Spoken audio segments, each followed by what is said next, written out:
Com licença, senhora. Com licença. Pode nos acompanhar até, por favor? Não. É. Nós precisamos da identidade da senhora, por gentileza.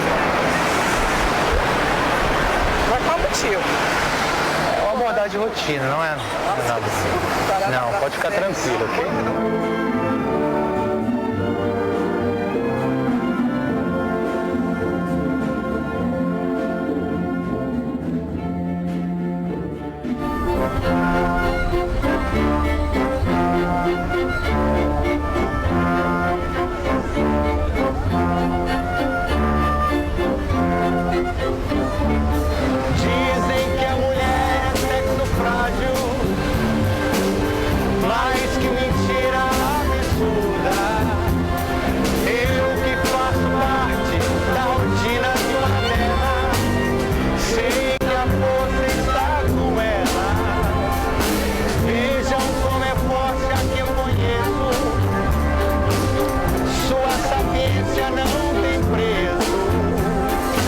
Satisfaz meu ego se fingindo submissa, mas no fundo me enfeitiça.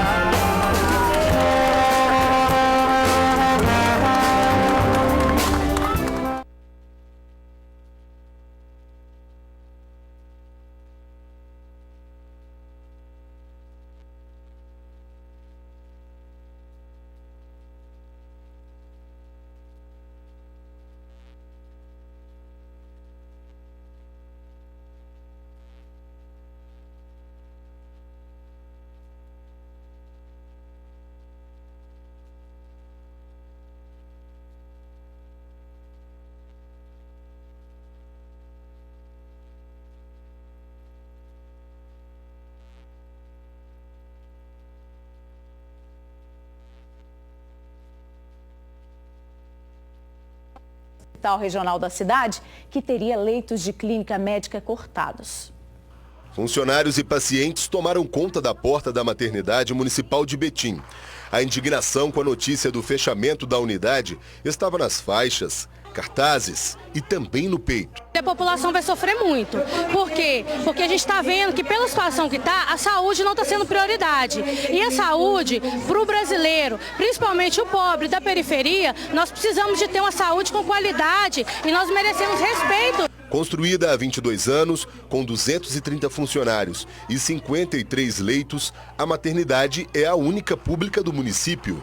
De acordo com o Sindicato Único dos Trabalhadores da Saúde, o Sindisaúde Minas, o fechamento da maternidade vai afetar não só os moradores de Betim, mas também de outras 13 cidades do entorno. Afinal, aqui são realizados por mês 300 partos e mais de 1.000 atendimentos. Se fechar, eu não sei o que vai ser feito dessa população toda. A transferência que eles estão prometendo para o Hospital Regional não comporta os 53 leitos e os atendimentos. Eu não sei o que será da população. O momento também foi de denúncia. Médicos que não são concursados estariam sem receber desde dezembro. 3 já teriam abandonado a maternidade por causa do problema. Eles estão sem receber e estão saindo daqui. Hoje, por exemplo, já chegou 2 cartas, comunicando que não voltam mais para o plantão. A informação passada pelos servidores da saúde é de que, além da maternidade, 2 UAIs e outras 14 unidades básicas de atendimento estão com previsão para serem fechadas e que a Prefeitura anunciou este ano o corte de 70 milhões na verba de custeio da saúde. Segundo a Secretaria Municipal de Saúde de Betim, um estudo de redimensionamento das unidades de saúde do município está sendo feito, mas ainda é cedo para afirmar se haverá redução das unidades. O problema estaria na queda da arrecadação de impostos, que só no ano passado sofreu uma diminuição de 167 milhões de reais. Mas estes cortes têm deixado algumas pessoas inconformadas. Não dá para segurar isso, falar que vai fechar e o povo ficar calado.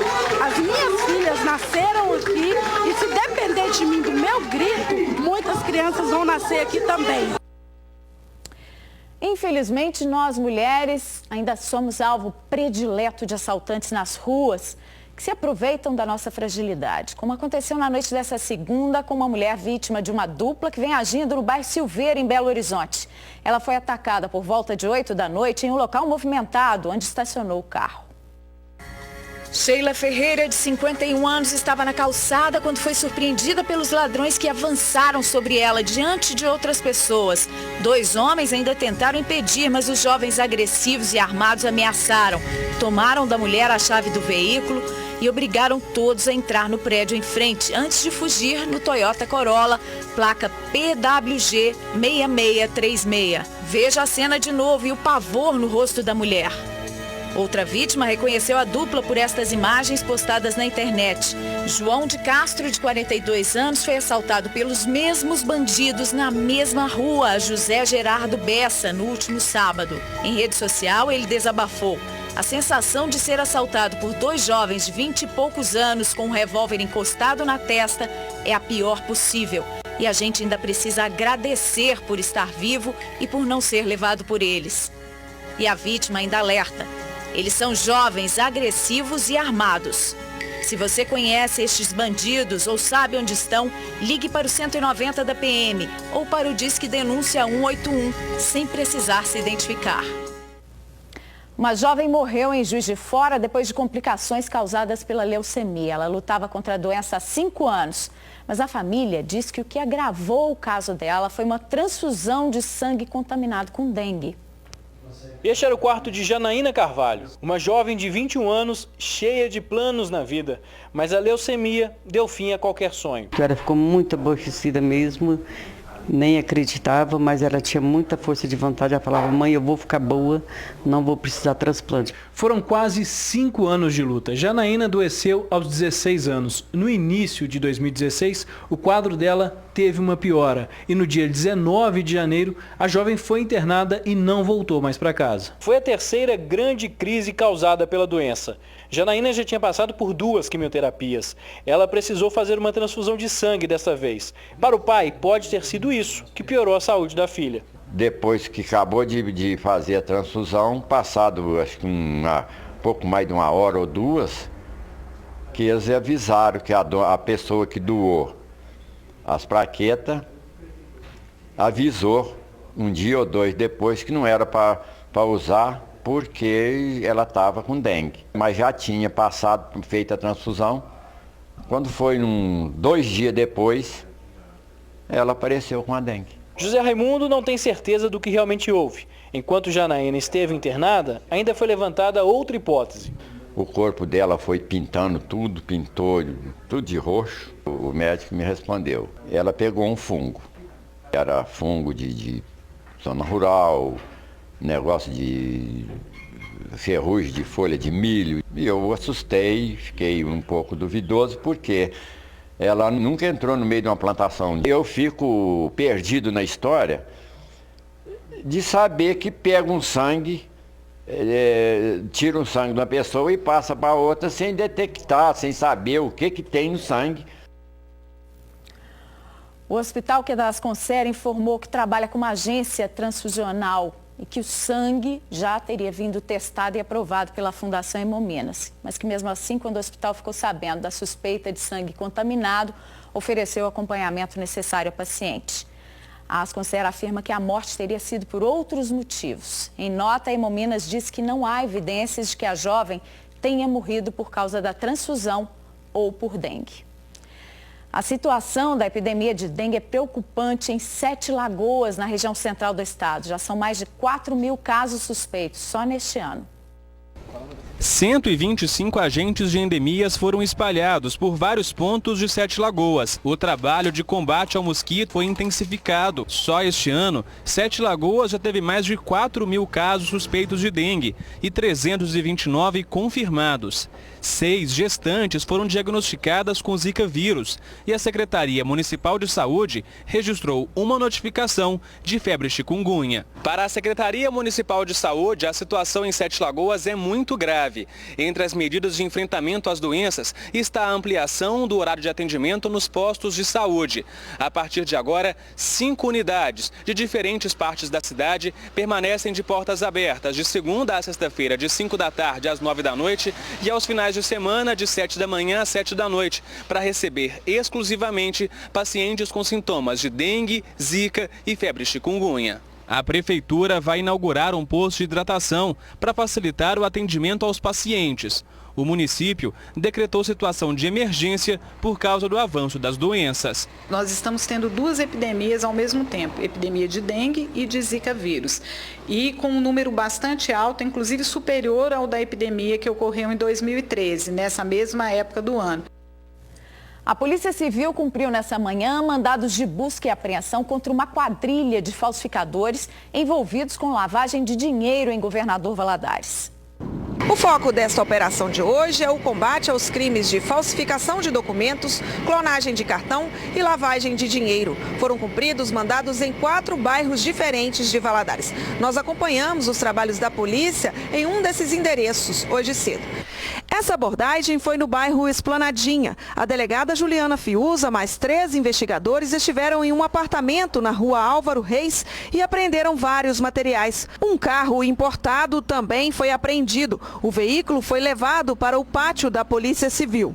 Um homem foi conduzido para a delegacia. A polícia deve fazer uma coletiva de imprensa agora à tarde para apresentar os resultados da operação.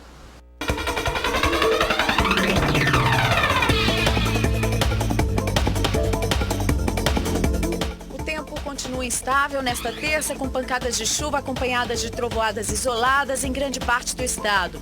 No noroeste, Triângulo, região central e no sul, o céu fica encoberto e nas outras áreas o sol aparece entre nuvens. Em Belo Horizonte, máxima de 28 graus. A temperatura chega aos 32 em Campina Verde. 29 graus em Perdizes. Em Diamantina, os termômetros atingem 26 graus. E 30 em Uberaba. Imagem ao vivo de Belo Horizonte. Neste momento, a temperatura é de 30 graus e a umidade relativa do ar está em 46%. Está preso em Governador Valadares o policial militar que matou um caminhoneiro, que era vizinho dele, durante uma discussão no último domingo. O sargento se apresentou em uma delegacia na tarde dessa segunda, entregou a arma usada no crime e foi levado para um batalhão da PM. Diante desse caso, a gente se pergunta o que é que acontece com um policial que mata alguém. É o que você vai saber agora na reportagem de Lauro Lopes. A discussão durou pouco tempo, mas o suficiente para terminar em morte. O assassinato do motorista Fábio Aguiar de Moraes, de 36 anos, foi filmado pela esposa, que revelou à nossa equipe. O autor e policial militar já havia sido denunciado por ela na corregedoria. O homicídio foi no último domingo, no bairro Vila Isa, em Governador Valadares. O sargento Júlio César da Silva, de 44 anos, já se apresentou à polícia e está preso. Mas e agora, o que pode acontecer com o militar que estava de folga no momento do homicídio? O caso não deve ficar sob responsabilidade do Tribunal Militar do Estado. Este juiz explica por que crimes deste tipo podem ser julgados pela Justiça Comum. Independentemente do policial militar estar trabalhando, se ele pratica um crime intencional contra a vida de um civil, o processo vai ser sempre submetido à Justiça Comum, ao Tribunal do Júri. A Justiça também vai analisar se a arma usada no homicídio pertencia ou não à corporação. Mas, segundo o magistrado, a propriedade e o fato de estar portando a pistola, mesmo de folga, um direito do policial, não devem influenciar no julgamento. Tanto seja a arma da corporação ou particular dele, não haverá um deslocamento de competência. Ou seja, em qualquer dos casos, o fato vai ser submetido ao Tribunal do Júri da comarca, onde o fato ocorreu, no caso, Governador Valadares. De acordo com o chefe de comunicação da Polícia Militar na capital, o sargento está detido em um batalhão de Governador Valadares. A Polícia Civil já fez um pedido de prisão preventiva. Se a PM entender que houve excesso na ação, o militar pode ser expulso da corporação, mesmo antes de ser julgado. Se isso causar grave escândalo administrativamente, através de processo exoneratório, processo administrativo disciplinar, ele pode ser realmente demitido da corporação. Uma cratera que havia acabado de ser consertada na estrada que liga São João Nepomuceno a Rio Novo, na Zona da Mata, voltou a se abrir nessa semana. A MG 126 se abriu na altura do quilômetro 2 em Rio Novo. O asfalto cedeu de um lado ao outro da pista e interditou a passagem de veículos. O local foi sinalizado pela Polícia Militar Rodoviária. Aqui embaixo de onde se abriu a cratera, o córrego é canalizado em um tubulão. A força da água durante a chuva teria desgastado a terra e cedido o asfalto. O tubulão ele entupiu, pelo que a gente viu aqui na parte de madrugada, e veio a acontecer esse problema aí. Um outro trecho da mesma rodovia cedeu há cerca de um mês. A cratera se abriu a aproximadamente 7 quilômetros de distância. Marcos é dono de uma propriedade na região e acompanha as obras na rodovia. Qualquer chuvinha, isso aqui inunda completamente. O problema maior, inclusive, é com relação, porque essa aqui é a fonte de captação de água para o município. Então afeta tudo, fica uma água suja. Sem dúvida nenhuma, esse problema todo passou a ser causado com a construção da estrada. A gente nem imagina a quantidade de riscos que a gente pode encontrar numa estrada, né? Um motociclista morreu ao bater em um cavalo em Governador Valadares. O acidente foi neste ponto da BR-381, que fica bem próximo ao bairro Penha. De acordo com as primeiras informações, o motociclista seguia do bairro Turmalina para o Distrito Industrial, quando neste ponto aqui bateu neste animal que estaria no meio da pista. Com a força da batida, ele foi arremessado lá no canto e a motocicleta também. Por aqui a gente encontra pedaço da moto por toda parte. Olha, tem um farol aqui, aqui também tem um óculos que seria da vítima. De acordo com a polícia, o homem que morreu teria 55 anos. Tem mais, um ônibus ficou preso nessa manhã num buraco que se abriu no asfalto, no local onde é feita uma obra da Copasa em Ribeirão das Neves. Um telespectador que já caiu de carro no mesmo local fez um vídeo e nos mandou. Aí, ó, continua essa vergonha aqui em Neves, ó. Continua essa vergonha, quase 20 dias eu bati meu carro aqui, destruí meu carro, e agora caiu foi mais um ônibus aqui, ó. Essa vergonha. Continua essa vergonha aqui, Neves. Isso é um absurdo, um absurdo. Mais de 40 dias que tá isso aqui, ó. Parece fim do mundo, né? As estradas se abrindo, buraqueira danada. A Prefeitura de Neves diz que vai pedir providências à Secretaria de Obras e Desenvolvimento Urbano. Uma equipe vai ser enviada ao local para avaliar a situação e ver o que pode ser feito de imediato. Bom, de imediato já passou, né? Mas tem que ser. Veja agora algumas oportunidades de trabalho oferecidas nos postos do Cine da Prefeitura de BH. Uma vaga para mecânico de autos em geral, salário de R$ 1.300. Uma vaga para eletricista, com salário de R$ 1.600. Uma vaga para encarregado de padaria, salário de R$ 1.000. 5 vagas para cuidador de idosos, com salário de R$ 995. Outras vagas no site maisemprego.mte.gov.br. A seguir, um capoteiro que trabalha numa oficina em Belo Horizonte prestou depoimento ao juiz Sérgio Moro na Operação Lava Jato. Veja a seguir.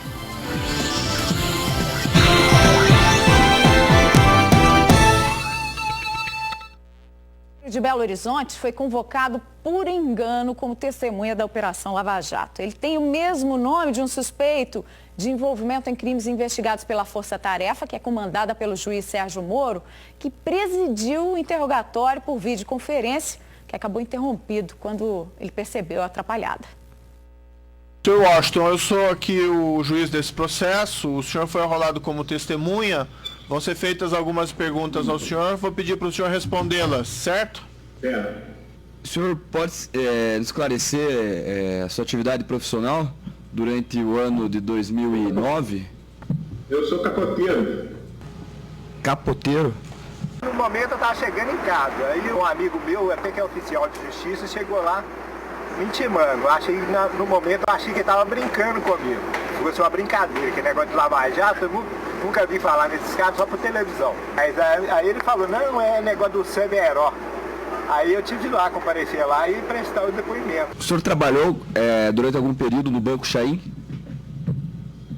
Não. Eles viram que não tinha nada a ver com o que eu estava procurando. Aí eles até deram uma risada lá no vídeo. Talvez o senhor tenha sido chamado por engano, por alguma questão de homônimo. Eu declaro encerrado o seu depoimento, também não tem indagações. A gente que não tem nada, não mexe com nada errado, a gente fica assustado, né? O que você acha disso, desse esquema de corrupção aí que está sob investigação, vários políticos, né, supostamente envolvidos nisso? Como é que você avalia isso? Eu acho que deveria fazer isso mesmo, né? Porque tem muita coisa suja envolvida nesse meio, envolvendo os outros também, né? Que não tem nada a ver com o problema deles, né? Assustado todo mundo ficaria, né? Mas quem não deve, não teme. Tá aí o nosso capoteiro. Mulheres que invadiram um prédio público desocupado no centro de BH, antiga sede da Faculdade de Engenharia da UFMG, reivindicam que o espaço seja usado para abrigar outras mulheres vítimas da violência dos companheiros e que ficaram sem casa. Boa tarde, Laura. Boa tarde a todos. As mulheres ocupam um prédio que pertencia à Escola de Engenharia da UFMG desde a madrugada. O imóvel agora é de propriedade do Tribunal Regional do Trabalho. As integrantes do movimento Olga Benário disseram que em Belo Horizonte existem muitos prédios vazios e elas reivindicam que o Estado disponibilize uma casa de apoio que possa atender mulheres vítimas de violência doméstica. As manifestantes também pedem mais creches e um melhor atendimento nas delegacias. Às 3 da tarde, elas irão se reunir com representantes da Subsecretaria de Políticas para as Mulheres. Samara Costa para o Jornal da Alterosa, primeira edição. Depois do intervalo, nós vamos saber o que temos nós mulheres a comemorar nesse 8 de março. Aguarde.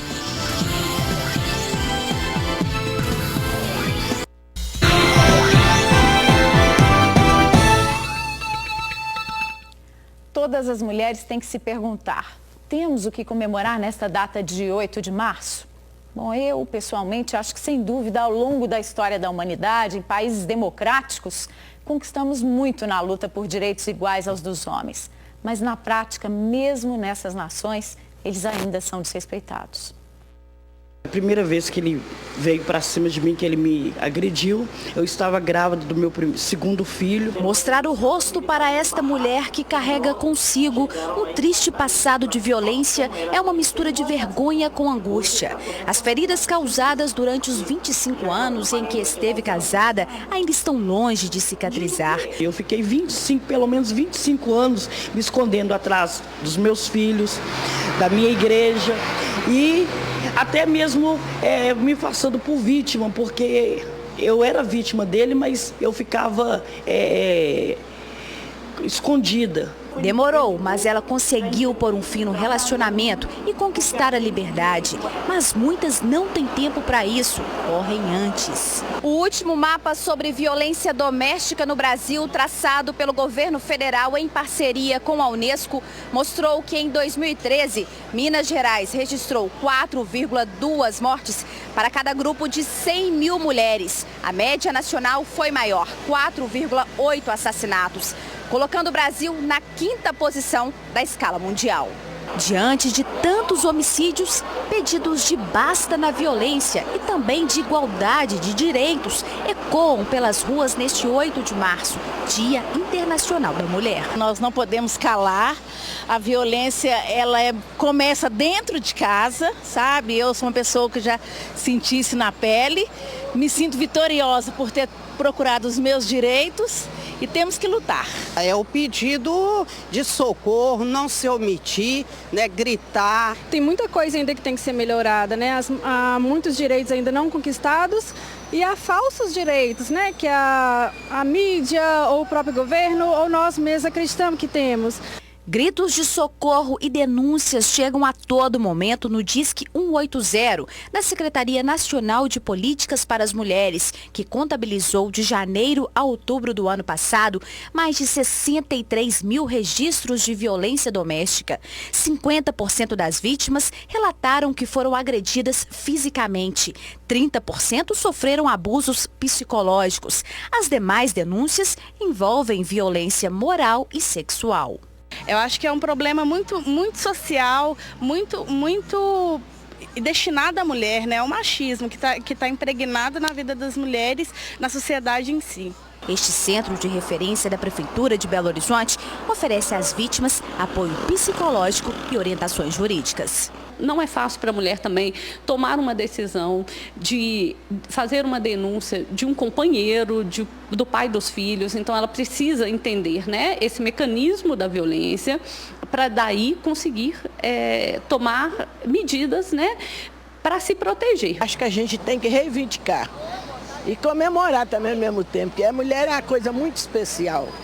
Se não fosse nós, não tinha homem no mundo, não é mesmo? Tem que ser muito bem tratada, entendeu? Tem que ser um ser que o homem tem que apreciar, valorizar, mandar flores, ainda falar ainda com ela. Se algum dia sentir triste, nunca se esqueça de mim, que eu te amo, que você existe.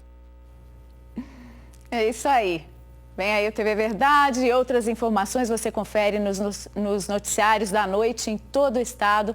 Eu volto amanhã, depois do Alterosa Esporte. Boa tarde para você.